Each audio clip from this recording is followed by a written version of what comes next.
अपनी salary slip देखकर कभी सोचा है, अरे यार ये पैसा गया तो गया कहाँ? अगर हाँ, तो ऐसा सोचने वाले अकेले नहीं हैं।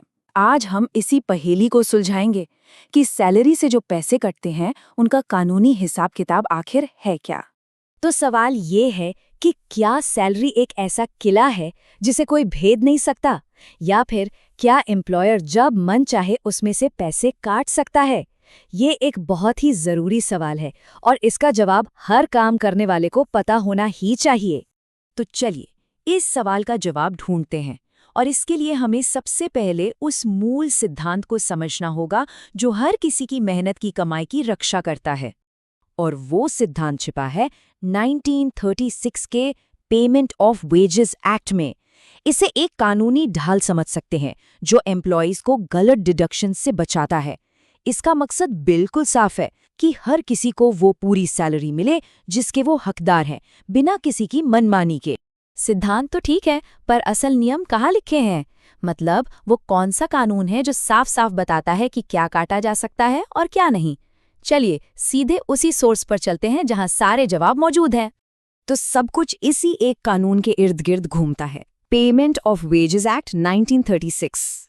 और इस एक्ट के अंदर एक बहुत ही खास सेक्शन है जो सच कहूं तो हमारे हर सवाल का जवाब है। सेक्शन 7। बस ये याद रखिए, यही वो सेक्शन है जो सब कुछ तय करता है। इसमें उन सभी डिडक्शंस की पूरी और आखिरी लिस्ट दी गई है जो लीगली अलाउड है। इसका मतलब सीधा है, अगर कोई डिडक्शन इस लिस्ट में नहीं है तो वो गैर कानूनी है। सिंपल। तो फिर सवाल ये है कि इस सेक्शन 7 में आखिर है क्या? मतलब एक एम्प्लॉयर लीगली कौन कौन सी कटौतियां कर सकता है? चलिए इस ऑफिशियल लिस्ट को एक एक करके देखते हैं। इस लिस्ट में सबसे पहली चीज है फाइन यानी जुर्माना। लेकिन रुकिए, ये कोई भी मनमाना फाइन नहीं हो सकता। ये सिर्फ उन खास गलतियों या लापरवाही के लिए लगाया जा सकता है जिनकी लिस्ट सरकार ने पहले से अप्रूव की हो। जैसे मान लीजिए कोई बार बार सेफ्टी रूल्स तोड़ रहा है तो उस पर फाइन लग सकता है। और हाँ, फाइन लगाने के लिए भी बहुत सख्त नियम हैं।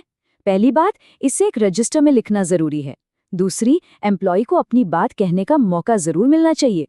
और सबसे जरूरी बात, फाइन की रकम उस महीने की सैलरी के 3% से ज्यादा कभी नहीं हो सकती। ये बहुत जरूरी पॉइंट है। अच्छा, अब आते हैं बिहेवियर से जुड़ी कटौतियों पर। जैसे अगर कोई बिना बताए काम से गायब है तो जितने दिन वो एब्सेंट रहा उतने दिन की सैलरी काटी जा सकती है। ये तो सीधा हिसाब है। और मान लीजिए किसी की लापरवाही से कंपनी को कोई नुकसान हो गया तो भी कटौती हो सकती है। पर यहाँ भी दो शर्तें हैं।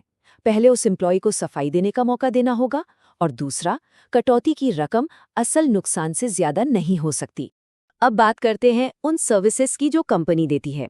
मान लीजिए कंपनी ने रहने के लिए घर दिया है, तो हाँ, कंपनी उसका किराया सैलरी से काट सकती है, लेकिन तभी जब एम्प्लॉय ने खुद इस सुविधा को स्वीकार किया हो। यही बात बिजली, पानी जैसी दूसरी सर्विसेज पर भी लागू होती है। बिना सहमति के कोई कटौती नहीं। फिर आता है एडवांस और लोन की रिकवरी। इन दोनों में एक छोटा सा फर्क है। अगर किसी ने कंपनी से सैलरी एडवांस लिया है तो उसे सैलरी से काटा जा सकता है। इसी तरह अगर कोई खास लोन लिया गया है, जैसे घर बनाने के लिए कोई अप्रूव्ड लोन, तो उसकी किश्तें भी सैलरी से काटी जा सकती हैं, पर नियमों के हिसाब से। अच्छा, इन सब के अलावा कुछ कटौतियां ऐसी हैं जो आप कह सकते हैं मैंडेटरी हैं, जैसे कि इनकम टैक्स, ये तो सीधे सरकार को जाता है। या फिर प्रोविडेंट फंड यानी पीएफ में जो पैसा कटता है वो तो एक तरह की सेविंग है। इसी तरह अगर कोर्ट का कोई ऑर्डर है या किसी ने ट्रेड यूनियन की मेंबरशिप फीस देने के लिए कहा है तो वो डिडक्शंस भी पूरी तरह लीगल हैं। तो हमने अलग अलग तरह के डिडक्शंस देख लिए, लेकिन एक बड़ा सवाल उठता है, क्या इन सबको मिलाकर किसी की आधी सैलरी काटी जा सकती है या उससे भी ज्यादा? यहाँ पर कानून एक बहुत जरूरी सेफ्टी नेट लगाता है, और वो सेफ्टी नेट है 50% का। जी हाँ, 50%। इसे आप एक लक्ष्मण रेखा समझ लीजिए। किसी भी महीने में सारे लीगल डिडक्शंस मिलाकर भी कुल कटौती सैलरी के 50% से ज्यादा नहीं हो सकती। ये एक बहुत बड़ा प्रोटेक्शन है। हाँ, इसका एक एक्सेप्शन जरूर है। अगर डिडक्शन किसी कोऑपरेटिव सोसाइटी के पेमेंट के लिए हो रहा है तो ये लिमिट बढ़कर 75% तक जा सकती है। ऐसा इसलिए किया जाता है ताकि एम्प्लॉयज में सेविंग्स की आदत को बढ़ावा मिले। लेकिन ये एक स्पेशल केस है। नॉर्मल सिचुएशन में 50% ही मैक्सिमम लिमिट है। और ये जो 50% का सेफ्टी नेट है ना, ये बहुत ज़रूरी है। इसका सीधा मतलब ये है कि चाहे कुछ भी हो जाए, नॉर्मल हालात में किसी भी एम्प्लॉय को कम से कम आधी सैलरी तो घर ले जाने के लिए मिलेगी ही मिलेगी, ताकि रोज़ के खर्चे तो चल सके। तो आखिर में इस पूरे लीगल फ्रेमवर्क का मकसद क्या है? ये जो डिडक्शंस की लिस्ट है, ये शर्तें हैं, ये 50% की लिमिट है, ये सब असल में एक बहुत ही नाजुक बैलेंस बनाने की कोशिश है। और ये बैलेंस किसके बीच है? एम्प्लॉयर और एम्प्लॉई के बीच। देखिए, एक तरफ ये कानून एम्प्लॉयर को उनका पैसा या हुए नुकसान को वसूलने का एक लीगल रास्ता देता है, तो वहीं दूसरी तरफ ये एम्प्लॉई को किसी भी तरह के शोषण से भी बचाता है। तो ये फेयरनेस की बात है दोनों के लिए।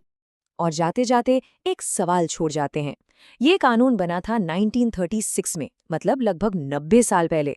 आज हम गिग इकोनॉमी और वर्क फ्रॉम होम के ज़माने में जी रहे हैं, जहां काम करने का पूरा तरीका ही बदल चुका है। तो सोचने वाली बात यह है कि क्या इस पुराने कानून के सिद्धांत आज भी उतने ही फिट बैठते हैं? ये एक ऐसा सवाल है जिस पर हम सबको सोचना चाहिए।